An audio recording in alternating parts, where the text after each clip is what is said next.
சுதந்திர பாலஸ்தீனத்தை பல்வேறு நாடுகள் அங்கீகரிக்க தொடங்கியிருக்கின்றன. குறிப்பாக பிரிட்டன், கனடா மற்றும் ஆஸ்திரேலியா உள்ளிட்ட நாடுகள் பாலஸ்தீனத்தை அங்கீகரிப்பதாக நேற்று அறிவித்திருக்கின்றன.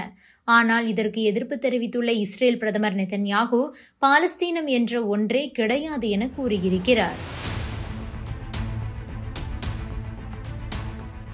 சுதந்திர பாலஸ்தீனத்திற்காக போராடி வருபவர்களை தொடர்ந்து இஸ்ரேல் ஒடுக்கி வருகிறது. இந்த அழுத்தத்தில் உருவானது ஹமாஸ் எனும் ஆயுதம் தாங்கிய அமைப்பு. கடந்த 2023 ஆண்டு அக்டோபர் 7 இஸ்ரேல் மீது தாக்குதல் நடத்தியது ஹமாஸ் அமைப்பு. அப்போது தொடங்கிய போர் இப்போது வரை இஸ்ரேல் ஹமாஸை விடவில்லை. அக்டோபர் 7 தாக்குதலை பயன்படுத்தி காசா மீது தொடர்ந்து தாக்குதல் நடத்தி வருகிறது இஸ்ரேல். அன்று தொடங்கி இன்று வரை பாலஸ்தீனத்தை ஆக்கிரமிக்கும் முயற்சியில் இஸ்ரேல் தீவிரமாகி இருக்கிறது. இதற்காக இதுவரை 63,000க்கும் அதிகமான பொதுமக்களை இஸ்ரேல் ராணுவம் கொலை செய்திருக்கிறது. கொல்லப்பட்டவர்களில் பெரும்பாலானோர் குழந்தைகளும் பெண்களும் தான். இந்த நிலையில் உலகம் முழுவதும் இஸ்ரேல் நடவடிக்கைக்கு எதிர்ப்புகள் எழுந்து வருகின்றன. தொடக்கத்தில் இஸ்ரேலுக்கு ஆதரவளித்த பிரிட்டன், கனடா, ஆஸ்திரேலியா உள்ளிட்ட நாடுகள் தற்போது பாலஸ்தீனம் பக்கம் நிற்கின்றன. இந்த நிலையில்தான் நேற்று இந்த 3 நாடுகளும் பாலஸ்தீனத்தை சுதந்திர நாடாக ஏற்றுக்கொண்டன. இதுதான் இந்த பிரச்சனையை தீர்க்கும் என்று சர்வதேச அரசியல் விமர்சகர்கள் கூறி வந்த நிலையில் 3 நாடுகளின் முடிவும் இஸ்ரேலை அதிர்ச்சிக்குள்ளாக்கி உள்ளது. ஆஸ்திரேலிய பிரதமர் அலுவலகம் வெளியிட்டுள்ள அறிக்கையில், ஆஸ்திரேலியா சுதந்திரமான மற்றும் இறையாண்மை கொண்ட பாலஸ்தீன அரசை முறையாக அங்கீகரிக்கிறது. இதன் மூலம் பாலஸ்தீன மக்களின் நீண்டகால நியாயமான கோரிக்கையை ஆஸ்திரேலியா அங்கீகரிக்கிறது என தெரிவிக்கப்பட்டிருக்கிறது. இதை பார்த்து வானத்துக்கும் பூமிக்கும் குதித்த இஸ்ரேல் பிரதமர், பாலஸ்தீன நாடு என்ற ஒன்று இருக்காது. எங்கள் நிலத்தின் இதய பகுதியில் ஒரு பயங்கரவாத நாட்டை திணிக்க நடக்கும் சமீபத்திய முயற்சிக்கு அமெரிக்காவிலிருந்து நான் திரும்பிய பிறகு பதிலளிப்பேன். அக்டோபர் 7 அன்று நடந்த கொடூரமான படுகொலைக்கு பிறகு பாலஸ்தீன நாட்டை அங்கீகரிக்கும் தலைவர்களுக்கு நான் ஒரு விஷயத்தை தெளிவாக சொல்கிறேன். நீங்கள் பயங்கரவாதத்திற்கு ஒரு மிகப்பெரிய பரிசை வழங்குகிறீர்கள். பாலஸ்தீனத்தை சுதந்திர நாடு என்று நீங்கள் கூறுவது நடக்காது.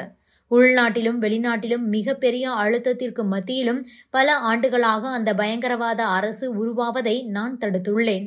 இதை நாங்கள் உறுதியுடனும் சிறந்த ராஜதந்திரத்துடனும் செய்துள்ளோம்.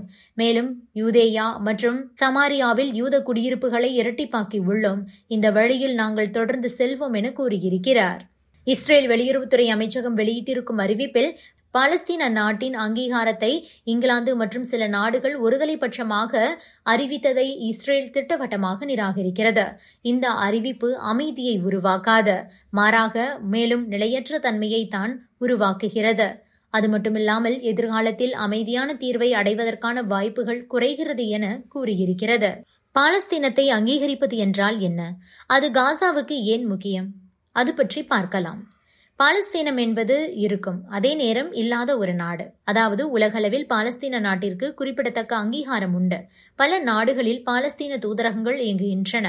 ஒலிம்பிக் போன்ற சர்வதேச விளையாட்டுப் போட்டிகளிலும் பாலஸ்தீனம் சார்பில் வீரர்கள் கலந்து கொள்கிறார்கள். ஆனால் இஸ்ரேலுடனான மோதல் காரணமாக பாலஸ்தீனத்திற்கு முறையான அங்கீகரிக்கப்பட்ட எல்லைகள் என்பது இல்லை, தலைநகரம் இல்லை, இராணுவமும் இல்லை. 1990களில் அமைதி ஒப்பந்தங்களுக்கு பிறகு பாலஸ்தீன நிர்வாகம் உருவாக்கப்பட்ட போதிலும் வெஸ்ட் பேங்க் பகுதியை இஸ்ரேல் ராணுவம் தொடர்ந்து ஆக்கிரமித்து வருவதால் அதன் நிலப்பரப்புகளையும் மக்களையும் பாலஸ்தீன நிர்வாகத்தால் கட்டுப்படுத்த முடியவில்லை. பாலஸ்தீனத்தின் மற்றொரு பகுதியாக கருதப்படும் காசாவில் இஸ்ரேல் இப்போது மிக மோசமான ஒரு போரை நடத்தி வருகிறது. பாலஸ்தீனத்தின் இந்த நிலை காரணமாக அதனை தனி நாடாக அங்கீகரிப்பது என்பது பெரும்பாலும் ஒரு அடையாளப்பூர்வ நடவடிக்கையாகவே பார்க்கப்படுகிறது. பாலஸ்தீன மக்களுக்கு ஆதரவாக நிற்கிறோம் என்பதை காட்டும் ஒரு வலுவான தார்மீக மற்றும் அரசியல் நிலைப்பாடுதான் இது. ஆனால் களத்தில் இது பெரிய மாற்றங்களை ஏற்படுத்தாது. எனினும் இந்த அடையாள அங்கீகாரம் மிகுந்த முக்கியத்துவம் வாய்ந்தது. முன்னர் பாலஸ்தீனம் என்ற ஒரு குறிப்பிட்ட பகுதியை 1922 முதல் 1948 வரை பிரிட்டன் ஆட்சி செய்தது. 1948 இஸ்ரேல் உருவான நிலையில் அதன் பிறகு பாலஸ்தீன பிரச்சினை நீண்ட காலமாகவே இருந்து வருகிறது. இஸ்ரேலுக்கு இணையாக ஒரு பாலஸ்தீன நாட்டை உருவாக்கும் முயற்சிகள் பல்வேறு காரணங்களால் தோல்வியடைந்தன. இப்போது ஐநா சபையில் உள்ள 193 உறுப்பு நாடுகளில் சுமார் 75% நாடுகள் தற்போது பாலஸ்தீனத்தை அங்கீகரித்துள்ளன. ஐநா சபையிலும் பாலஸ்தீனம் நிரந்தர பார்வையாளர் நாடு என்ற அந்தஸ்தை பெற்றுள்ளது. அதாவது ஐநா சபைகளில் நிகழ்வுகளில் பாலஸ்தீனம் கலந்து கொள்ளலாம், ஆனால் வாக்களிக்கும் உரிமை கிடையாது என்பது பொருளாகும். இப்போது இங்கிலாந்து மற்றும் பிரான்ஸ் ஆகிய நாடுகள் பாலஸ்தீனத்தை அங்கீகரித்துள்ள நிலையில் இதன் மூலம் ஐநா பாதுகாப்பு சபையின் 5 நிரந்தர உறுப்பு நாடுகளில் 4 நாடுகளின் ஆதரவை பாலஸ்தீனம் பெறுகிறது. ஏற்கனவே 1988ஆம் ஆண்டு சீனா மற்றும் ரஷ்யா ஆகிய 2 நாடுகளுமே பாலஸ்தீனத்தை அங்கீகரித்தது என்பதும் குறிப்பிடத்தக்கது. அமெரிக்கா இதுவரை பாலஸ்தீனத்தை தனி நாடாக அங்கீகரிக்கவில்லை. கடந்த காலங்களில் பல அமெரிக்க அதிபர்கள் பாலஸ்தீன நாடு உருவாக ஆதரவு தெரிவித்தனர்.